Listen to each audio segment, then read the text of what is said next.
আপনি যখন খামারি ব্যতীত পাইকারের কাছ থেকে রানিং ডিম পাড়া হাঁস কিনে খামার শুরু করবেন, তখনই আপনি লস খাবেন। কারণ আপনি যখন পাইকারের কাছ থেকে হাঁস কিনবেন, অ্যাকুরেট বয়সের হাঁস পাবেন না। 2 নাম্বার হচ্ছে অ্যাকুরেট জাতের হাঁস পাবেন না। 3 নাম্বার হচ্ছে ভ্যাকসিন করা আছে কিনা এর কোনো নিশ্চয়তা বা গ্যারান্টি পাবেন না।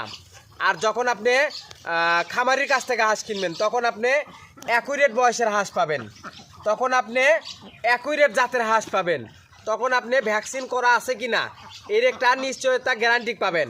তো আপনারা যারা রানিং ডিম পাড়া হাঁস দিয়ে খামার শুরু করতে যাচ্ছেন, তারা আমাদের সাথে যোগাযোগ করবেন। হাঁস বিক্রি হবে 1000। হাঁস খামারের সন্ধান হচ্ছে রংপুর, দিনাজপুর। তো হাঁস বিক্রি হবে 1000।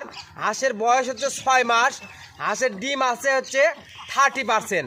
তো আপনারা যারা 1000 হাঁস ক্রয় করতে চাচ্ছেন রানিং ডিম পাড়া, আপনারা আমাদের স্ক্রিনে দেওয়া নাম্বারে যোগাযোগ করলে ইনশাআল্লাহ দেখে শুনে পছন্দ হইলে হাঁস ক্রয় করে ডিমের জন্য খামার করতে পারেন।